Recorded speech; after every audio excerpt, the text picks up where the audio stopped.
The Galactic Council chamber fell silent when Ambassador Velthor of the Zirathi Empire raised his thin blue hand. His large eyes scanned the assembled delegates from over 300 civilizations. Each one had come to witness the admission of a new species into the galactic community. The humans had finally developed faster than light travel, and now they stood at the doorway of the stars. "Before we proceed," Velthor said, his voice echoing through the massive hall, "there is a matter of grave concern. Our historians have been studying Earth's history for the past solar cycle. What they found has disturbed us deeply." The human delegation, led by Ambassador Sarah Chun, exchanged confused glances. They had expected this day to be a celebration. Instead, the atmosphere felt heavy with judgment. A massive holographic display flickered to life in the center of the chamber. It showed an ancient building, columns of stone rising toward a blue sky. Fire consumed it. Flames reached high into the darkness as tiny figures ran in all directions.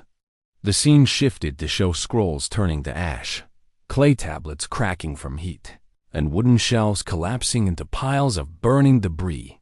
"The Library of Alexandria," Velthor announced. "One of your species' greatest repositories of knowledge. Burned, destroyed, over 2,000 of your years ago." Murmurs spread through the council chamber. Delegates from various species shook their heads, clicked their mandibles, or made sounds of disappointment in their own unique ways. "But that was not all," Velthor continued. "Our researchers found dozens of similar incidents throughout human history. The House of Wisdom in Baghdad, the Imperial Library of Constantinople, Nalanda University in India, the Maya codices burned by conquistadors, the Library of Louvain, twice." The hologram showed image after image of burning buildings, destroyed manuscripts, and scattered books. Centuries of human tragedy played out before the assembled aliens. "Thousands upon thousands of years of accumulated knowledge," Velthor said, his voice filled with genuine sorrow. "Gone, forever. Works that can never be recovered. Discoveries that must be made again from nothing. We cannot understand how your species survived such catastrophic losses." Ambassador Chun stood up slowly. Her face showed no shame, no embarrassment. Instead, there was something else in her eyes, something the aliens could not quite identify. "Honorable Ambassador Velthor," she said calmly, "I thank you for your concern, but I must ask, what happened when your species lost knowledge?" The question caught Velthor off guard. His blue skin darkened slightly, a sign of discomfort among his people. "The Zirathi have never lost a significant repository of knowledge. We would never allow such a thing to happen." "And the Morvathi?" Chun asked, turning to another delegation. "The Crystalline Collective? The Hive of Proxima?" Silence answered her. "I see," Chun said. She walked to the center of the chamber, her boots clicking against the polished floor. "Let me tell you something about humans, something your historians may have missed while they were counting our losses." She raised her hand, and a new hologram appeared. It showed a young man sitting alone in a dark room, candlelight dancing across his face as he wrote furiously on pieces of paper. "After the Library of Alexandria burned, a scholar named Ptolemy spent 40 years collecting every fragment of astronomical knowledge he could find. He interviewed sailors, merchants, and farmers. He looked at the stars every night for decades. He wrote a book called the Almagest. It wasn't perfect. It wasn't complete. But it preserved enough knowledge for the next generation to build upon." The hologram changed to show monks in a cold stone room, copying manuscripts by hand. When the Roman Empire fell and darkness spread across Europe, monks in Ireland and other remote places copied books by hand, one letter at a time, one word at a time. They didn't have fancy technology.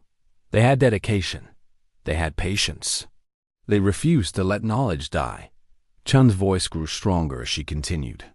"When the House of Wisdom was destroyed, scholars fled to every corner of the world, carrying books in their arms and knowledge in their minds. They spread that learning to new places planted new seeds of wisdom that grew into new trees of understanding. The council members watched in silence as more images appeared. Scientists working in laboratories, students reading in universities, researchers typing on computers. "You want to know the truth about humanity?" Chun asked. "Every time we lost something, we built it back. Every time fire took our books, we wrote new ones. Every time war destroyed our schools, we built better ones.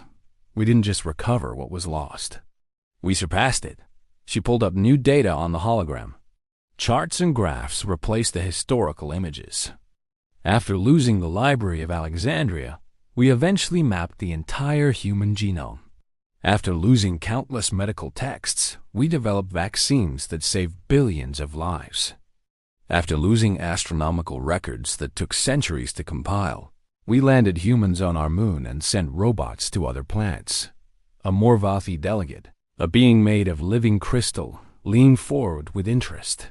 "You are saying the losses did not weaken you?" "I'm saying they made us stronger," Chun replied.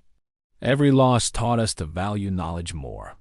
Every destruction taught us to preserve better. Every tragedy taught us to share wider. We learned to write things down in multiple places. We learned to pass knowledge through stories when books weren't available. We learned that knowledge lives in people, not just in buildings." Velther stood up again. "But surely you must feel pain at what was lost. Surely you must feel regret." Chun nodded slowly. "We feel great pain. We wonder what secrets burned in Alexandria.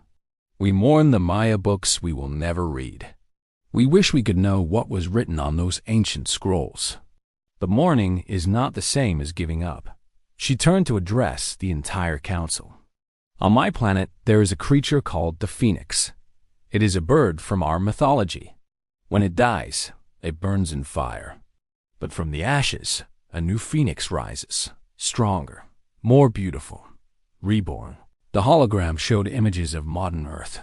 Great libraries filled with millions of books. Digital servers containing the sum of human knowledge.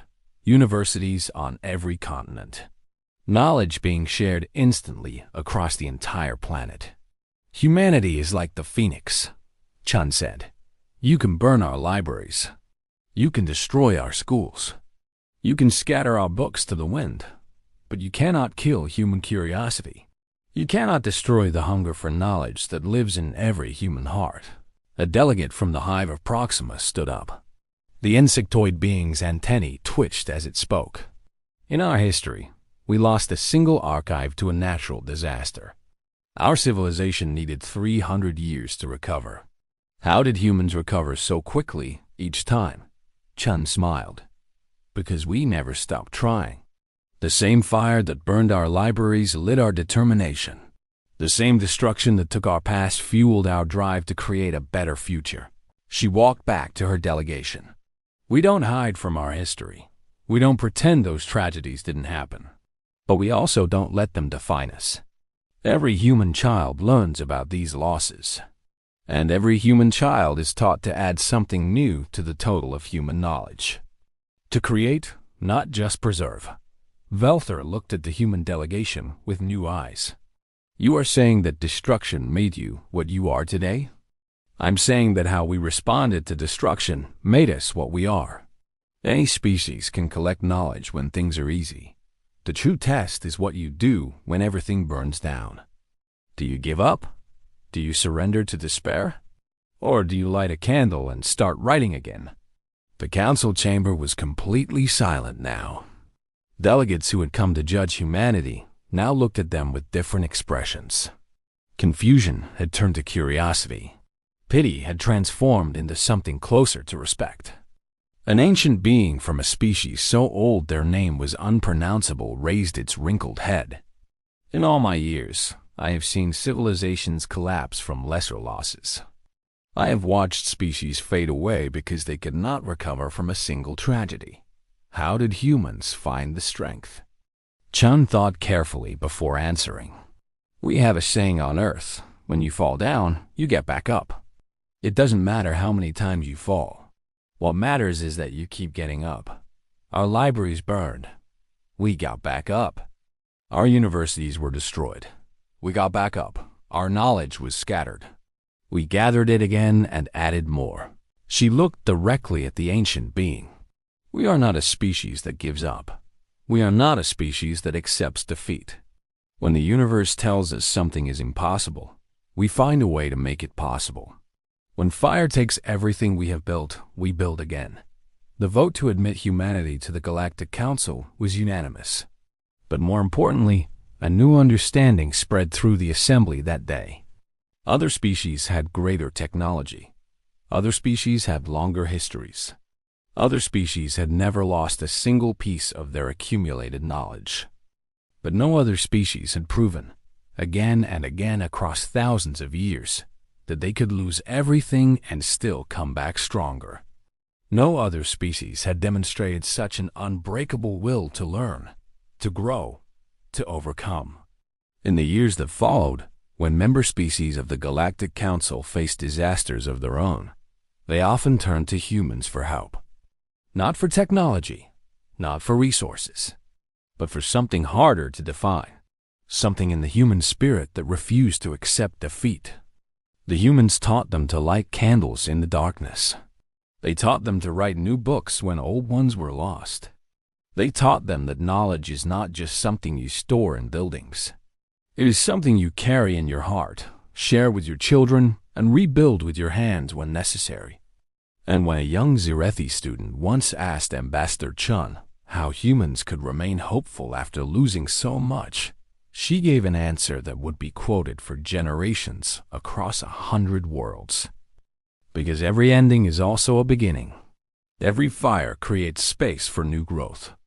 Every loss teaches us what we truly value. We don't celebrate our tragedies, but we refuse to be defeated by them. That is the human way. The ancient libraries had burned. Thousands of years of knowledge had turned to ash. But from those ashes, humanity had risen. And now they were carrying that fire, that determination, that unbreakable spirit to the stars themselves. The phoenix had risen once again. And this time, the entire galaxy would witness its flight.